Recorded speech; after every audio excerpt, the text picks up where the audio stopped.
ஜாக்கிரதை கவனிங்க. மனுஷ குமாரத்திகளை அவருடைய சௌந்தரியத்தை பார்த்து தேவகுமாரர்கள் விவாகம் பண்ணி கொண்டார்கள். தேவகுமாரர்னா தப்பா புரிஞ்சுக்காதீங்க, ஏதோ மேல இருந்து குதிச்சவங்க அப்படின்னு. தேவகுமாரர்கள் என்றா யாருன்னா சேத்தனுடைய வம்சாவளியினர்.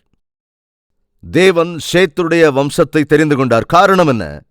இந்த உலகத்திற்கு இரட்சகரை அருளிச் செய்வேன் என்று ஆதியாகமத்தில் 3ஆம் அதிகாரம் 17ஆம் வசனத்தில் ஒரு ஸ்திரீயின் மூலமாக தேவன் தம்முடைய வாக்குத்தத்தத்தை நிறைவேற்றுவேன் என்று வாக்கு பண்ணி இருக்கிறார்.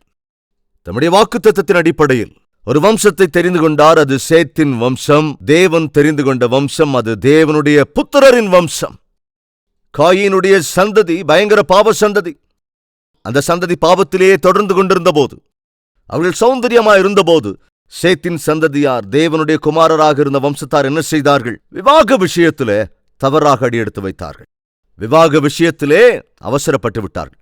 சௌந்தரியம் உள்ளவர்களாய் கண்டு ஆவிக்குரியவர்களாக அல்லாத போதும் காயின் சந்ததியின் பெண்களை திருமணம் செய்து கொண்டார்கள். யாரும் இருக்கீங்களா நம் மத்தியில்? என்றும் சொத்து இருக்கிறது என்பதற்காக, அழகு இருக்கிறது என்பதற்காக, பார்க்க அழகாக இருக்கிறது என்பதற்காக, எல்லாம் இருக்கிறது என்பதற்காக ஆவிக்குரியவை இல்லாத போதும் திருமணம் செய்கிற அவசரப்பட்டு எடுக்கிற முடிவு ஜாக்கிரதை, அதன் வாழ்க்கையை அழித்து போட்டுவிடும்.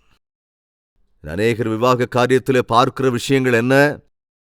காஸ்ட், கலர், கேஷ் இல்லையாங்க? இன்னைக்கு நிறைய பேர் அழகத்தான் பார்க்கறாங்க, ஐஸ்வர்யத்தை பார்க்கறாங்க, சரீரத்தை பார்க்கறாங்க. ஆனால் ஆவிக்குரியவைகளை கண்டுகொள்வதே இல்லை. கேஷை பார்க்கிறீர்கள், காஸ்டை பார்க்கிறீர்கள், கலரை பார்க்கிறீர்கள், கிரைஸ்டை மாத்திரம் கண்டுகொள்வதில்லை. ஜாக்கிரதை! அந்த நாளிலே அந்த ஜனங்கள் தேவனுடைய வழியில் போய்கொண்டிருந்த அவருடைய சந்ததியார் அவசரப்பட்டு முடிவெடுத்தார்கள். என்ன முடிவு? ஆவிக்குரியவர்களாக இருந்த அவர்கள் ஆவிக்குரியவர்கள் அல்லாத ஸ்திரீகளை, பெண்களை விவாகம் செய்து கொண்டார்கள். அதனால் பாவம், அதன் விளைவாக பாவம் அன்று பெருகிற்று. தண்ணீரில் பால் கலந்தாலும், பாலிலே தண்ணீர் கலந்தாலும் பாலுடைய குணம் என்னவாகும்? குறைந்து போகும்.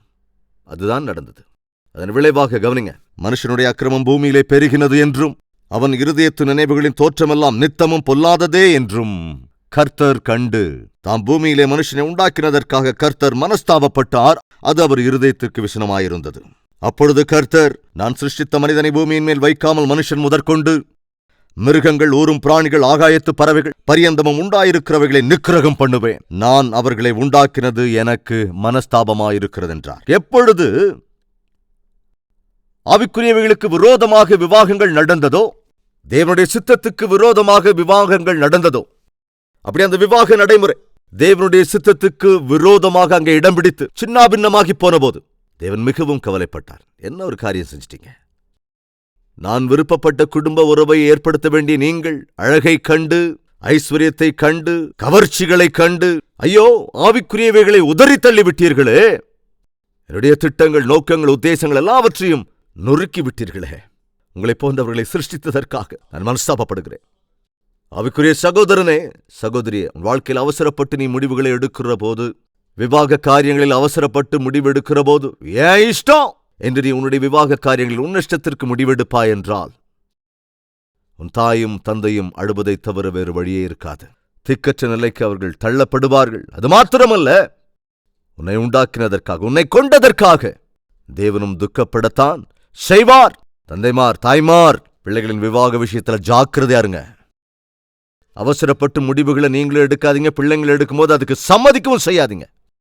ஒருவேளை நீங்க சம்மதிச்சிருவீங்கன்னா, சிம்சோன் அன்று பெலிஸ்த ஸ்திரீயை நான் திருமணம் செய்து கொள்கிறேன் என்று சொன்னபோது அவன் தாயும் தகப்பனும் வேண்டாம் என்றார்கள்.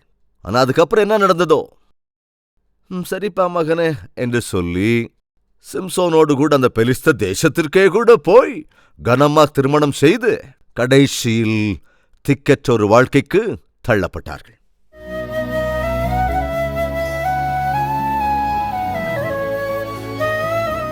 பரிசுத்தமுள்ள பிதாவே, தெளிவாய் திட்டவட்டமாய் எங்களோடு பேசியதற்காக நன்றி ராஜா. உம்முடைய வார்த்தைகளால் எங்களுக்கு தெளிவாய் திட்டவட்டமாய் சொல்லிக் கொடுத்திருக்கிற சத்தியங்களை கேட்டு எங்கள் வாழ்க்கையை திருத்திக் கொள்ளுகிற கிருபையை அருளிச்சீங்கப்பா. ஆண்டவரே, தியானித்த வசனங்களின் அடிப்படையில நீர் தெரிந்து கொண்ட சேத்தின் வம்சத்தார் எல்லோரிலுமே கூட உமக்காக வாழ்கிறவர்கள் ஒருபுறம் இருந்தாலும், மறுபுறத்திலே உமக்கு விரோதமாக ஆண்டவரே அதேபோல இன்று பைபிள் பெயரை வைத்துக் கொண்டு அநேகரங்களில் இருக்கிறார்கள்.